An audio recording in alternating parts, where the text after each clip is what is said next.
Asteroid of fear.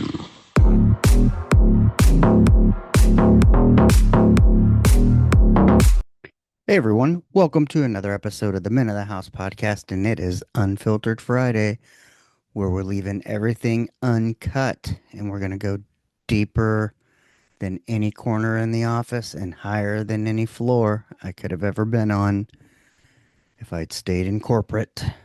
That's right. So, welcome. Thank you for spending your time with me.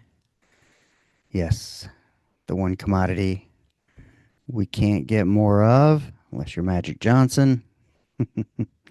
And yeah, it's like having a bank account where you can't see the balance. You never know when it's going to hit zero, and we spend away. Yeah, doing dumb shit sometimes. Other times doing meaningful stuff, perhaps like sharing our time together here, listening to this episode. Yeah, but speaking of, I'm going to use it to kick off the week's plans and what's going on. So, what's going on this Unfiltered Friday? What has been happening? Well, I can tell you what just happened. Uh, s- I'm trying to correct sleep, hormones, and all kinds of stuff, and I am on TRT. And today was injection day.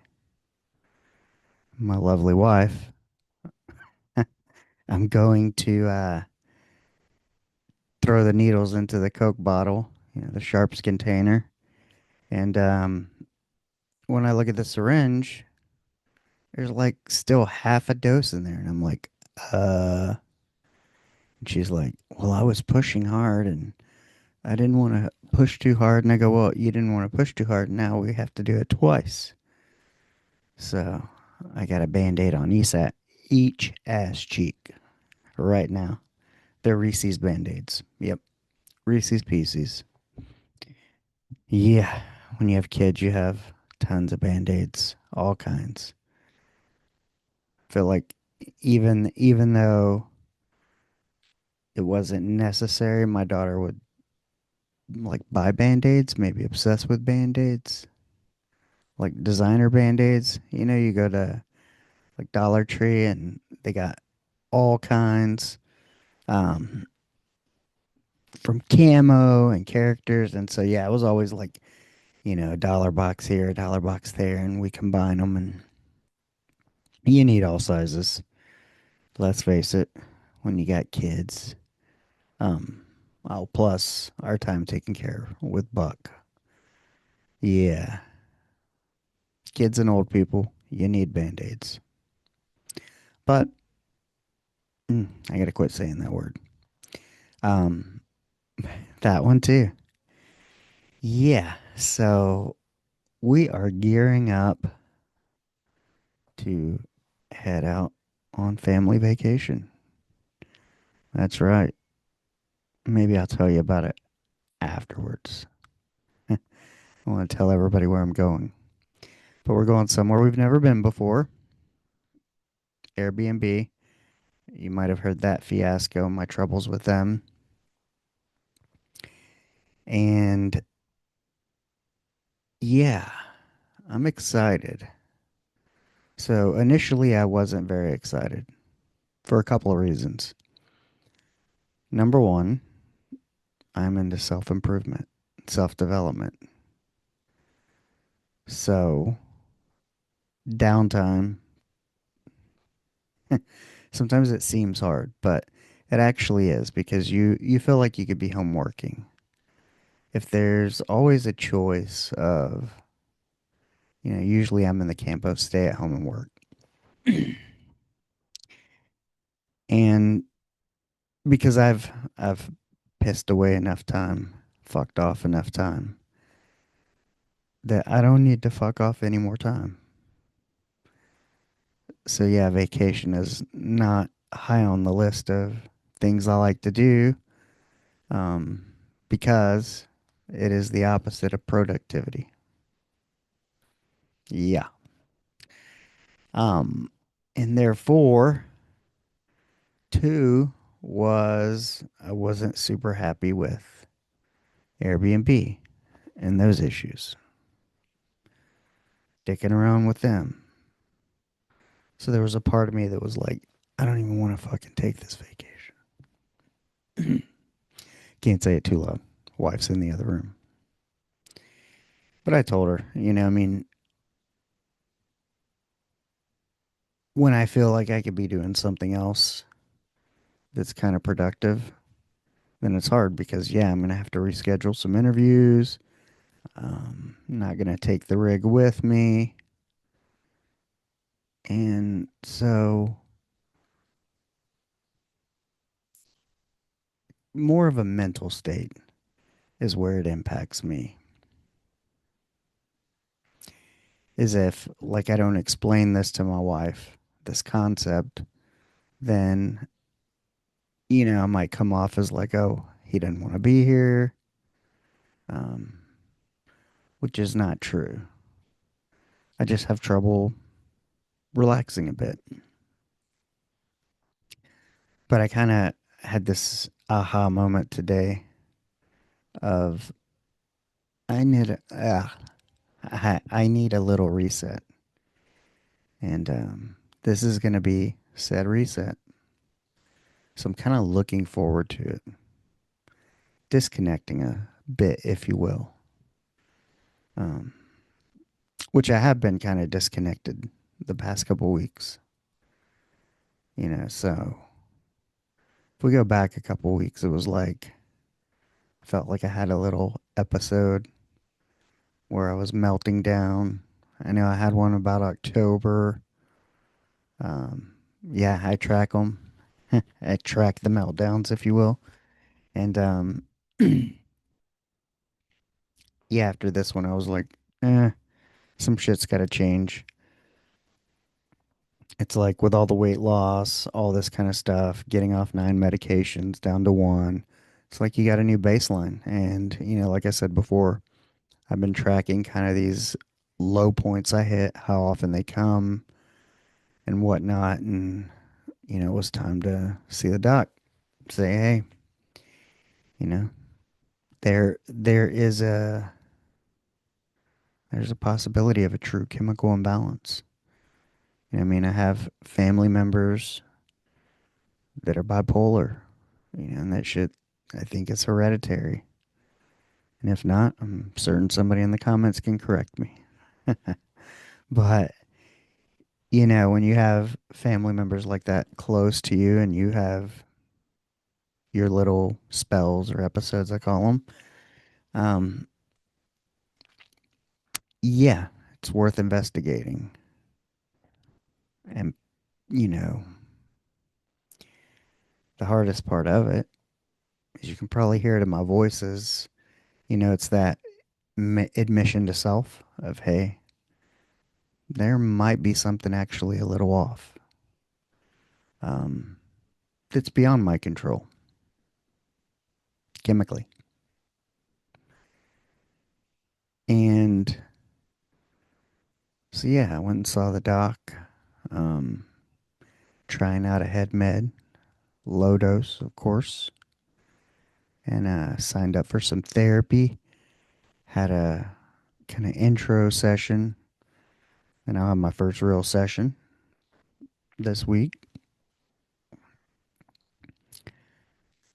And so, you take all those kind of factors combined.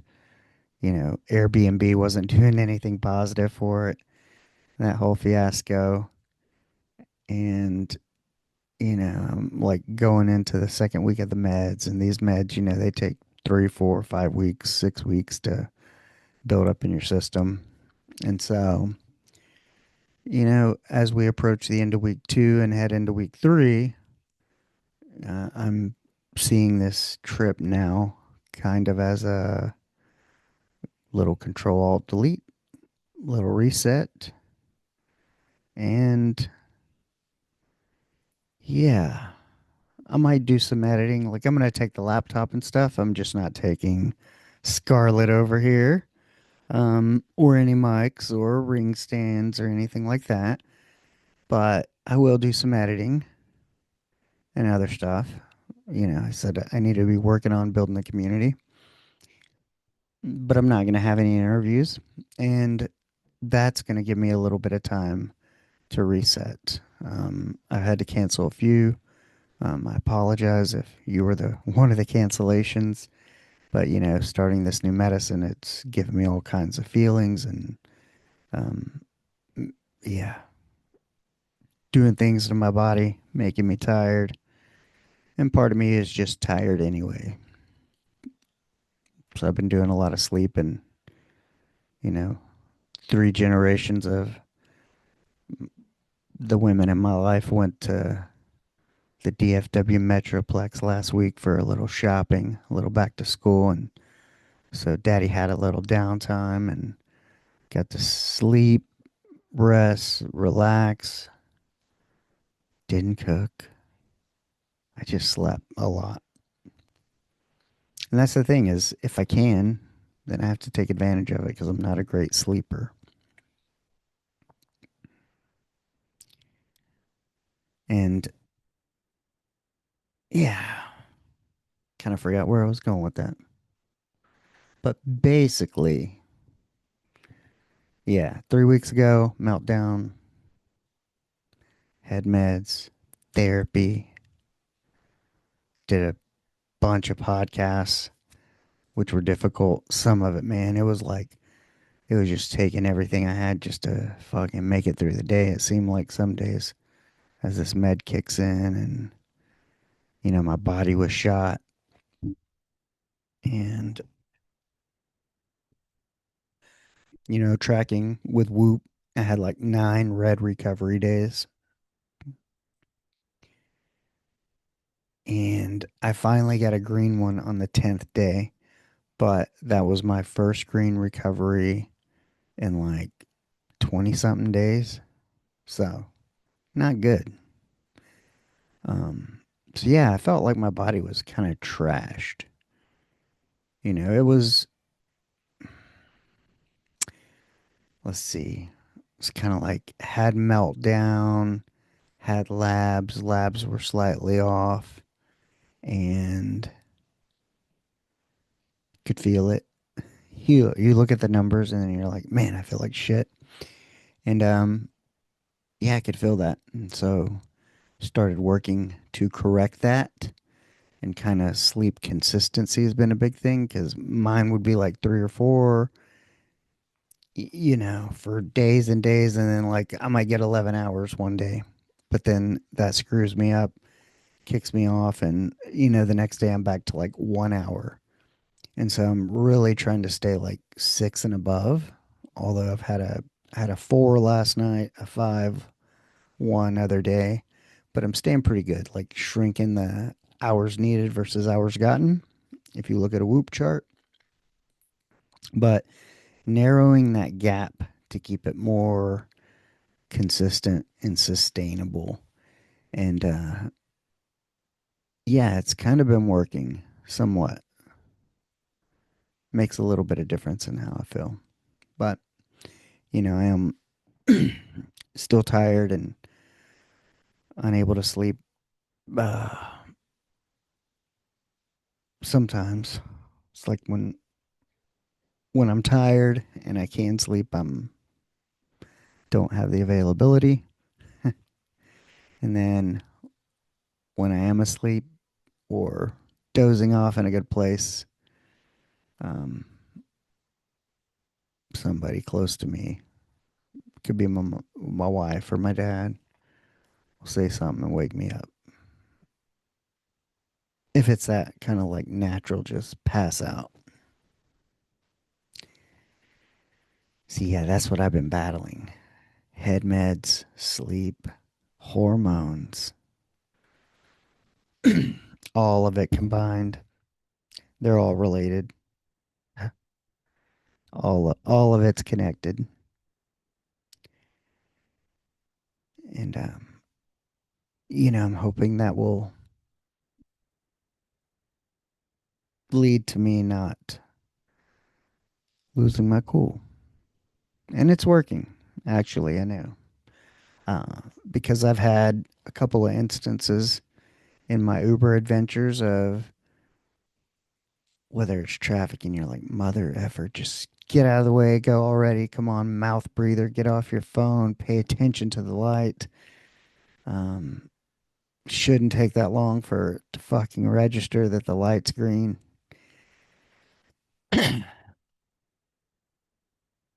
Yeah, normally I would get that voice in my head, and sometimes it comes out verbally in the car with some animation, if you will. And yeah, I've actually noticed that not going on. Um, I had an instance with someone, I feel like, at a register, something that would normally irritate me. I just kind of like brushed it off and I was like, oh, yeah, it's not that big of a deal. Or is it that you don't have to make that big of a deal out of it? Either way, if it saves somebody's ears a beating and my emotions, then good. I'll take it. Any victory.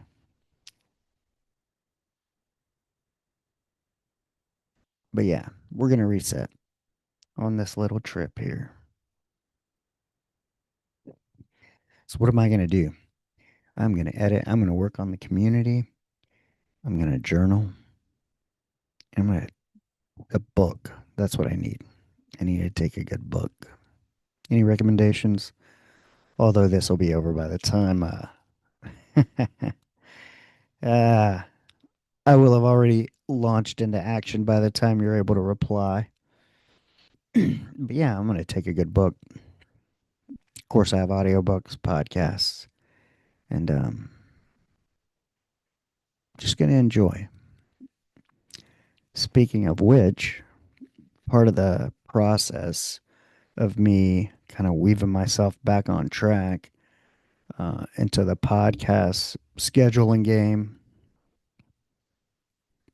and the other again, loss. Oh, yeah, there we go. Staying off socials. So yeah, I schedule all my clips. I'll do them kind of all at once, batch them up, put them out. That way, yeah, I don't have to wake up and do that daily. And so I've really kind of the post and ghost theme. I've not been perusing socials as much. Kind of been staying off, and it's been good. Yeah, been focusing on it's like get your workout in, do your thing,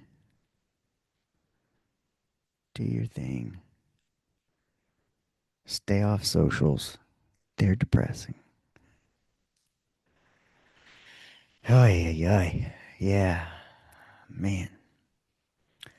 Was it Hulk Hogan died today? Because it's actually Thursday when I'm recording. Who else? Somebody just passed away. And yeah, it's a bummer.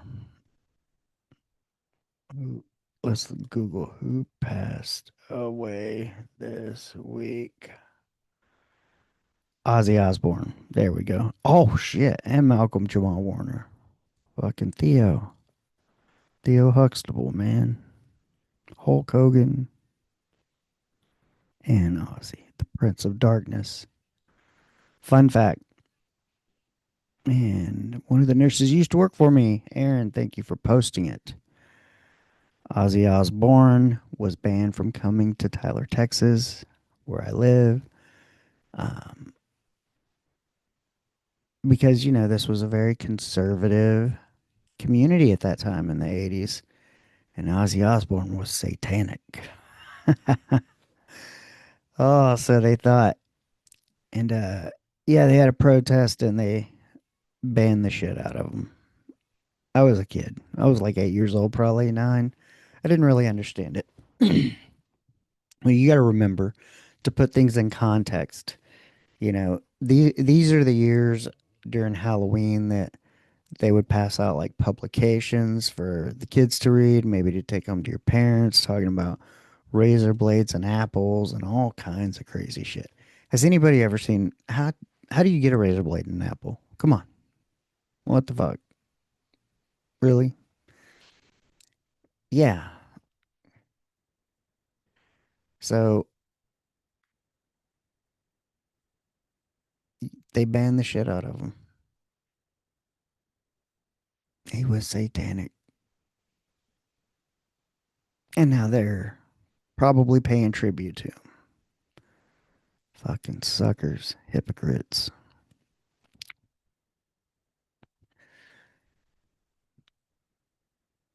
Oh, man.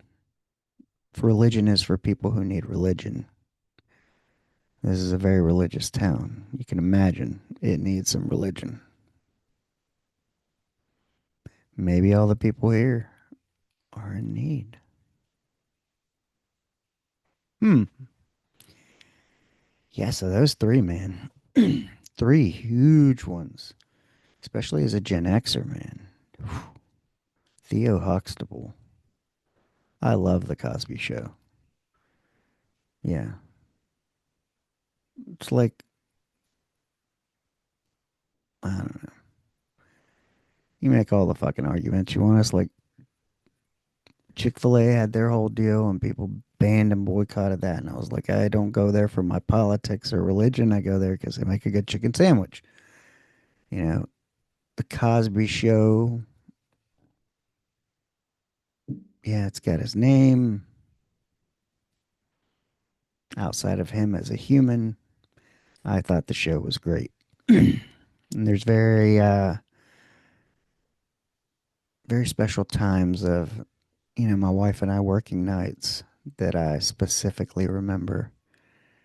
And when we would have nights off together, we'd be up all night, about 2 or 3 in the morning when she was pregnant with our youngest. I can remember being up and watching a lot of Cosby Show. I know, like, there was a stint, my daughter and I too. Um, so I don't know if this one was in there, but The King of Queens and Everybody Loves Raymond, they would all come on like together, like that same channel. But yeah, a lot of Cosby Show. Man, and he was like in his 50s. And Hulk Hogan was only 71. I mean, my dad's older than that. Ozzy wasn't much older than my dad, a couple years, but it's scary for me because my dad has Parkinson's, as did Ozzy.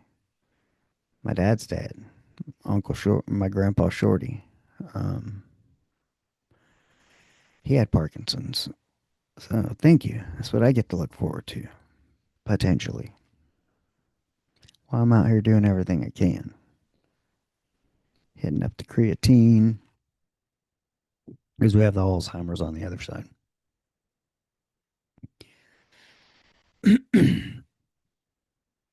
And yeah, I don't know. I've just, this week, past couple of weeks,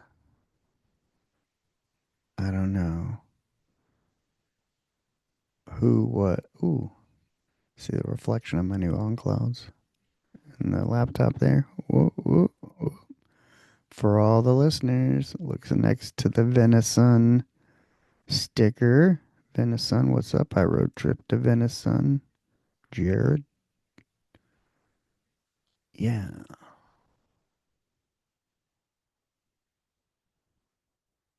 again with the train. Oh yeah, Buck. I've been listening, watching a lot of podcasts on YouTube. So you're getting clips, news, you got Epstein, all this shit. But that's not the important part.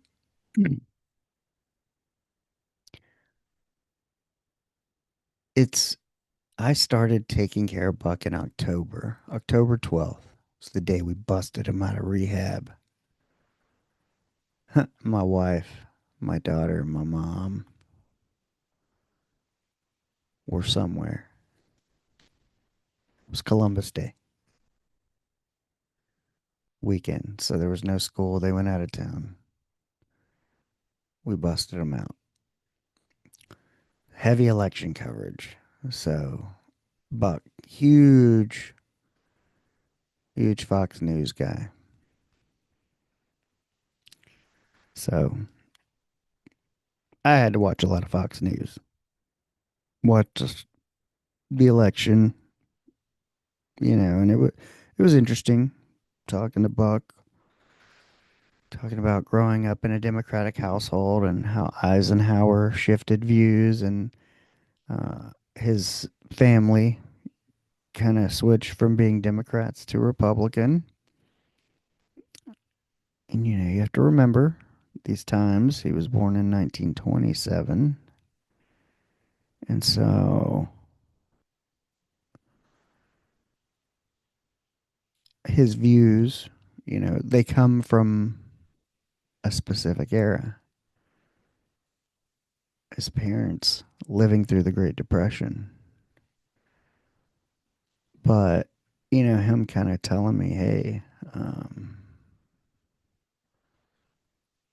ah, well, I know what he was worried, like him being worried about like AI, of course. Yeah, essentially, I miss him. I miss the conversations. I wish he was here to guide me on some things. I truly do. I wish he was here to guide me on the way of the world. I've been thinking about that a lot lately. I mean, you just look at the state and you're like, holy fuck, man. I know a lot of times I would ask him stuff and he'd be like, well, he had a Bible, like this kind of special Bible on this end table. And he'd be like, go read Revelations. He kind of spoke in parables. I ask him a question and some more questions. Uh, but yeah, he'd have me read the Bible, read Revelations, and I used to always think like, is he making the reference to like the end of the world, or is it like a personal reference? Like you get sick, you get old, you get injured, things happen, and each time you have like a rock bottom and you have to build yourself back up. It's almost like a revelation. It's a struggle, and struggle never ends. So it's like, for me, I was kind of making this association of, is the revelation like this is his last struggle, before he passed. But of course, at that time, we weren't thinking about that. Wasn't the alternative. We were working to get better. And so sometimes I never knew what he was, oh, scratching over here, what he was referencing when he would talk about that. And, but you just look at what's going on in the world. It's, I don't think I would be crazy to say some of the shit looks like the end. Ugh, it's not something I really want to think about a lot and have children, unless you're thinking of it from a point of, yeah, I'm a Christian and it's going to be delightful not to worry. Hmm. Yeah, a little real time revelation there. If your relationship with God is right, then what are you worried about? Because here lately, I've been asking myself, it's like, man, you have, stuff. You're going to see more of what you put your attention to or what you look for, you'll find. I guess so. If I'm sitting here putting my attention at news, be it Epstein, the end of the world, all that, then that's what I'm going to see more of, right? Is that the way it works? Or do you put your kind of head down, put it in your lane? We just go straight up men of the house, wife, kids, family, small circle, ignore, blinders. Is that the answer? Because, I mean, that stuff's going to happen either way, whether I concern myself with it or not. The whole Gaza and all that. It's happening whether I concern myself with it or not.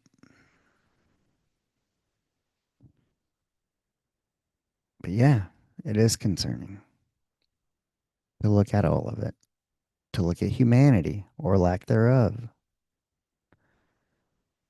It's hard to ignore,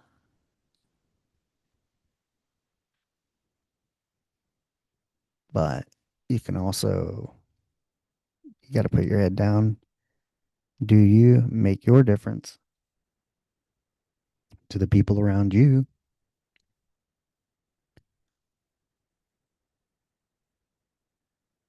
If every if every gift you have is about bringing glory to God and spreading the message, telling other people, then I guess you put your head down and you do the work with the gifts you've been given. And yeah, when God says it's time, it's time. When it's the end, it's like, how do you, I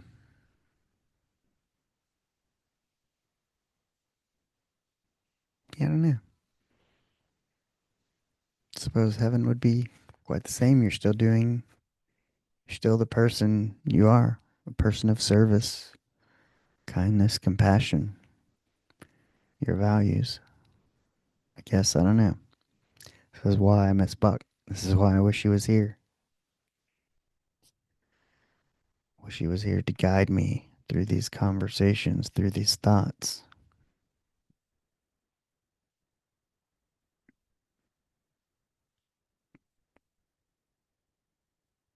Because, man, mm, he had some interesting concepts, these conversations. There's a university here, Laterno University, and I guess the gentleman who started it, something Laterno, uh, he used to, he built up his business so big that he could give 90% of his income away and live off 10%. And that's what Buck was always trying to achieve. He said he never got there, but he did quite well. So I was thinking about that. And, that's something to aspire to.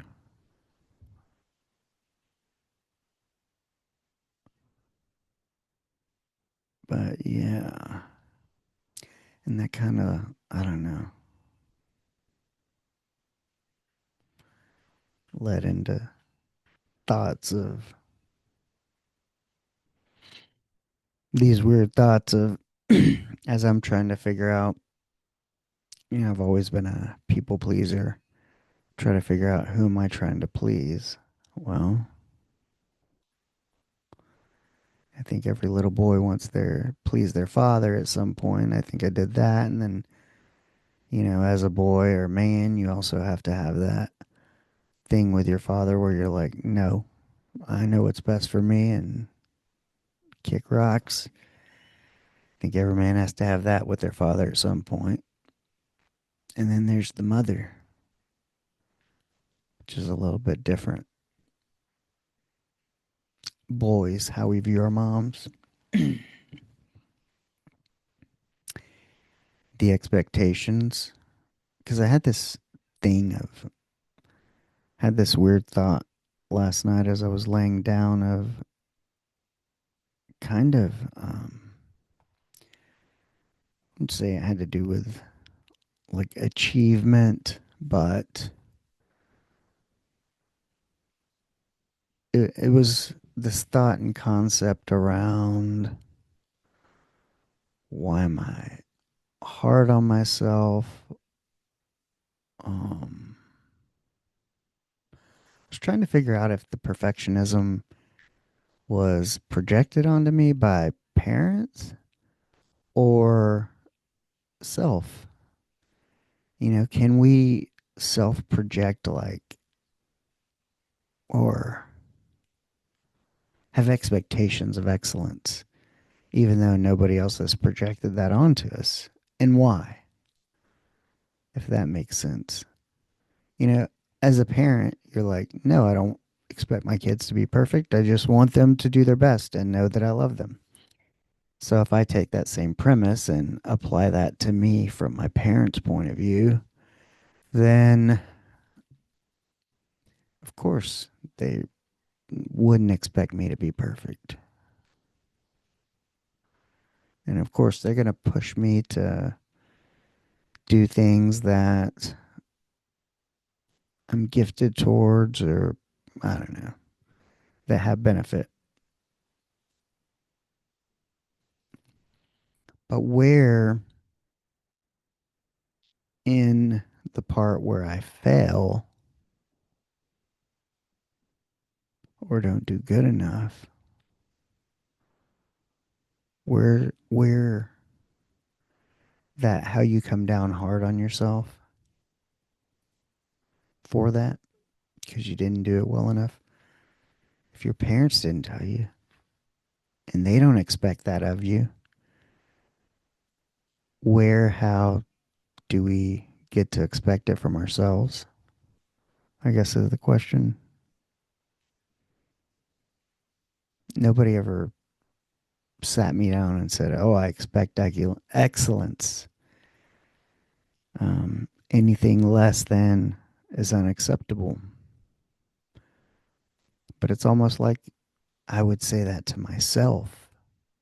Where did I get it? Was it from a parent? Was it from being interested in military movies and watching them? Yeah, I don't know. But it's quite the interesting,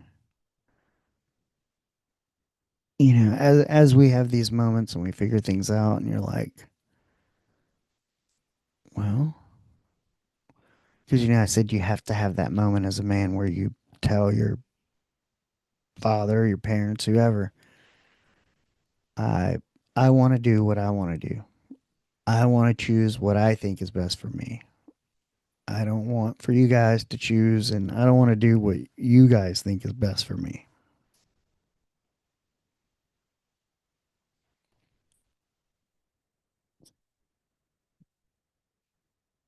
And when I look back on that and I think about kind of that boundary and setting that boundary and what that's supposed to do, and as I work to fix myself, I had to ask, if they never asked for the excellence, where did it come from? And why do I get so bummed when I'm not excellent? Come down so hard on myself. I mean, it's like one thing, I guess, if you're in a training environment and they expect that, like a competitive type of thing. But when you do it to yourself from a young age, where does that expectation come from? Who set that expectation? Yeah. when I saw life of, oftentimes,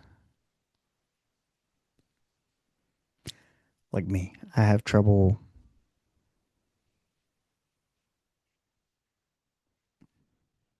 working normal jobs that don't tap into my sense of purpose. And so I always thought like I had to do something extraordinary, be something extraordinary, like in the military, because my identity and purpose were very much attached.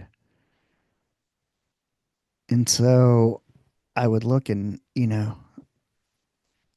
like whether it was a desk job or even just like a corporate CEO, I was like, no, I don't want to do that. That's seems boring or too normal or just,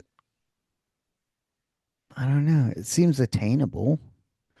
Like for me, it's never been a question of, can I do it?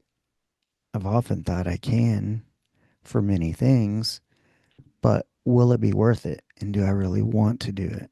And do you want to take all the bad parts that come with the good parts? You know? So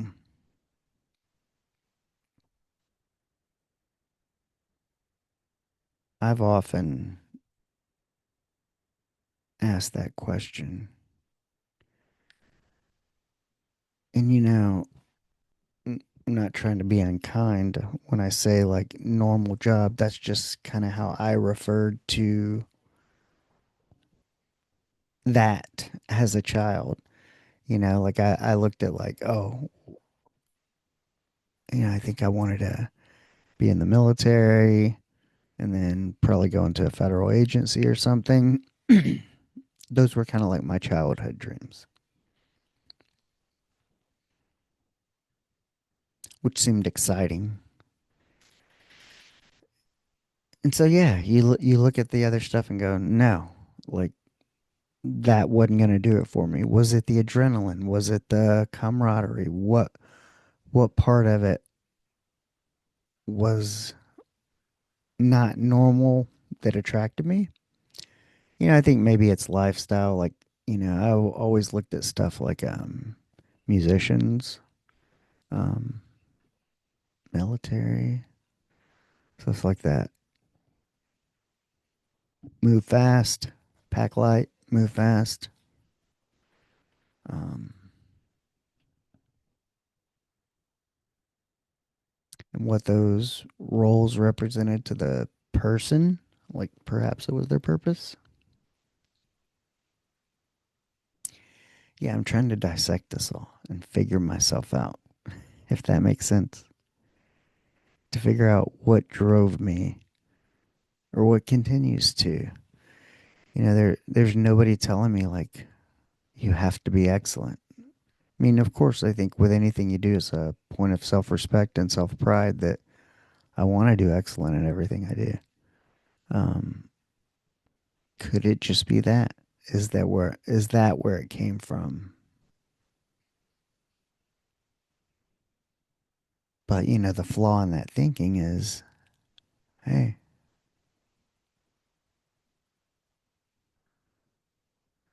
that you would have to be doing something so extraordinary not to be bored or not have purpose or whatever.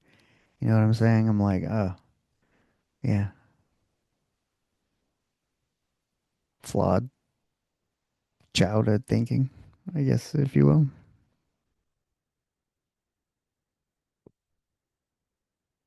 It's funny. And I have to admit this openly because, mm, yeah, when I talk about growing up in a very conservative place and yeah, I didn't like kind of the hypocrisy a little bit because it wasn't about how things, to me, it was about how things were versus not how they looked. But it was like I left here and then kind of went off the deep end a little and got myself in some karmic and spiritual trouble there. And, you know, don't ever think I'm knocking or, where I come from or the people because, I left. It turned out I was worse, you know?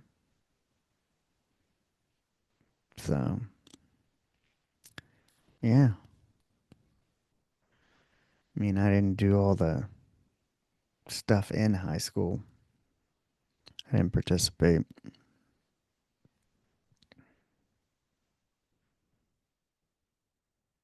But yeah, it's not about less than, more than. Yeah, as you look at this, you figure out it's like there's more equal to. We all make the same dumbass mistakes in different ways. But that's why we sit here and we hash it out and we try to figure this stuff out and become aware, become aware of yourself. Um, because essentially what I am trying to do is I am trying.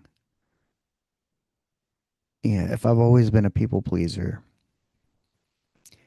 I have to go, who am I trying to please now? And why? And really, the person I should be trying to please is me.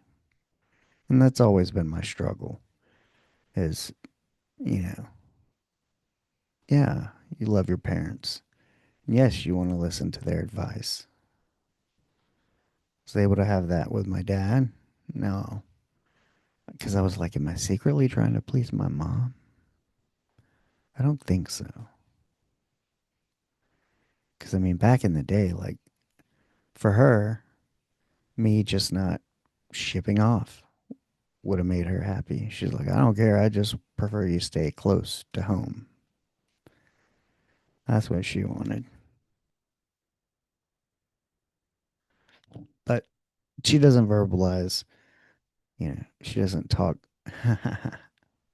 She talks well to other people.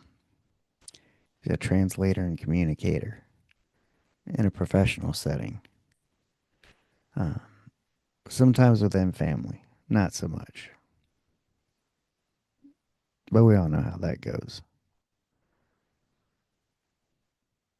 Family is weird.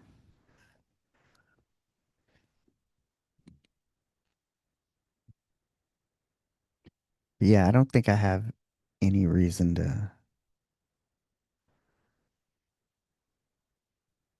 try to please her other than maybe showing her that I got a master's and got laid off.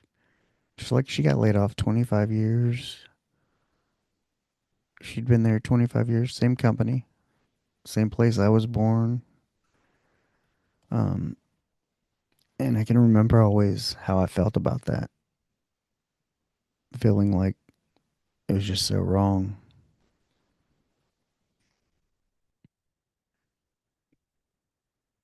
But, she went back. I ended up there and I reapplied back. And so I don't know if is my showing her, trying to make this is like, hey, ma, the practical route wasn't safe. So I just need to be me. And you got to respect that. Maybe I want to make her proud. 100%. I don't know of any son or daughter who doesn't want to make their parents proud. But, kind of what I'm getting at is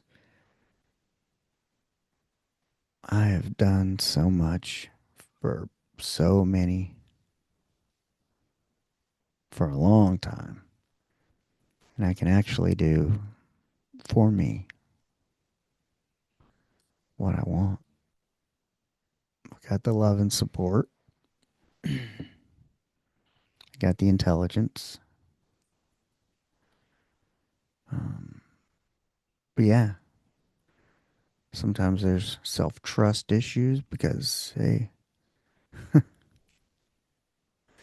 you haven't been trusting your decisions because you haven't made them. You've been following other people's decisions, fool. Yeah, of course you're going to have self trust issues, mofo. Yeah, that's one of the things I got to hash out. And then just, being able to self validate. I always felt uncomfortable getting validation from others. So that's fine. But, it's really about trying to be friendlier with myself, whatever they call it. Like your little self, your shadow person. I don't know. I'll have to look into these terms more. Essentially, I need to be a better friend to myself. And maybe that's where I came up with all these excellence questions. Who imposed excellence on me? Or did I just do it to myself? And where is it coming from? And why? And you don't have to be perfect. You don't have to have an extraordinary life. As a matter of fact, most of the magic in life is in that quote unquote normalcy. The favorite parts of my day are the moments in between when you're just sitting with the people you love, doing nothing. That's the best. It's like real love. When you're with that person that you love, you say you're going to be with forever, just being kind of snarky because everybody's been in love and then they fucking run. When it gets tough, it's fucking hard to work through shit. But yeah, when you're in that level of love, it's like doesn't matter what you do, just being with the person. And to me, it's like that's where life happens. And those little moments, they don't matter if they're in a mansion, a one bedroom, a car, the side of a road. Yeah, a lot of the things we think are relevant to the meaning and fulfillment of life really aren't. We kind of miss out on the other stuff. And that's what I'm trying to balance or show my mom too. Um, but there's a whole mindset thing. It's like, I don't know, I might be the first one with a graduate degree in the family. Um, yeah, my mom talks about when they moved up here from San Antonio, it's like they were still using an outhouse, didn't wear shoes till she was, they didn't speak English. And so when they came here, it was a lot about assimilation. And so, of course, there's this push to do corporate type shit. My grandfather retired from the city, but it's that assimilation, that integration, and that stability was her motivation. But see, my vision and my voice is much bigger. I wasn't thinking stability here local. I was thinking bigger, global. Um, yeah,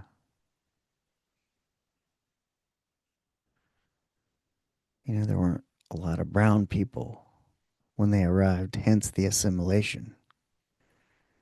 And some of the corporations I worked for before, they don't let a lot of brown people in the inner circle. But, that's what I'm here to do for my family is I'm bringing the brown to town. That's right. That's right. We need to throw a little throw a little shade in the mix here. Um, and put our family on the map. Be the reason our family name means something. And not just my last name I hold, but also my grandparents' name, my mom's name. That's my job. That's what I think of, you know. So, of course, we have a little conflict. Am I delusional? Maybe. Steve Jobs delusional? Maybe. Remains to be seen. But we'll see what comes out of it as I'm on my week vacation. But remember, Unfiltered Friday, it's free till Monday, then it goes behind the vault. But have no fear, you can access the vault for $5 a month. And guess what? Not even US. I'll take Bitcoin, pesetas, whatever you got. I'll take it. As long as Bus Sprouts accept it. So, yeah, make sure you get a listen in. Tell your friends and family about it. And interviews on Monday. Got some good ones coming up. Super excited. Really excited. The next, man, had some good ones. Yeah. The only thing I'm not excited about is the editing. Not even excited about. I'm really have to edit this one, but still got to upload it and all that bullshit.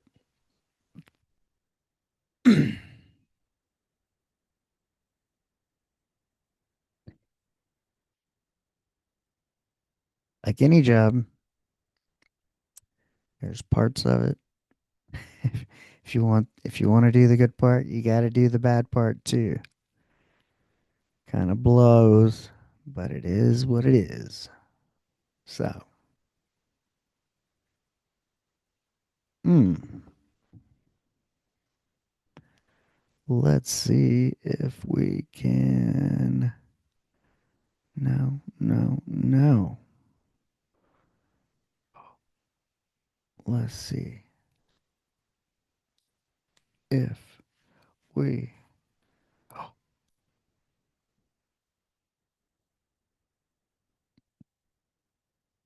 Right. Let's see. How do we want to sign off today?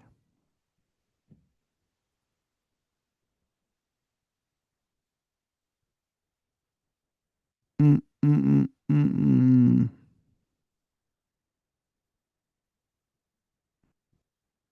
Hmm.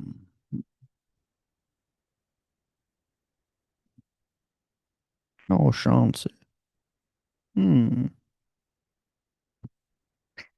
Makes me think when we do book club on Saturdays, if you're not a part of it, Next Level University Book Club, Alan does this thing. Uh, when he does like snarky people, or yeah, the nose turned up kind of people, country club people. They're not all like that. Just to FYI, and I don't believe they're all like that. So if you go to a country club and you're not an asshole, don't get all assholey about it. I'm not talking about you, but you know the person I am talking about, right? All right. Well, here we are, opening the conversation on some hard topics.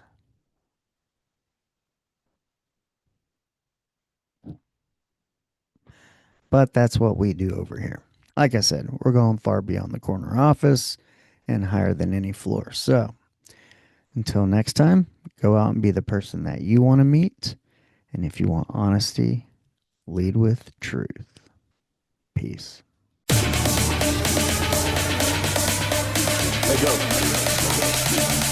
Asteroid of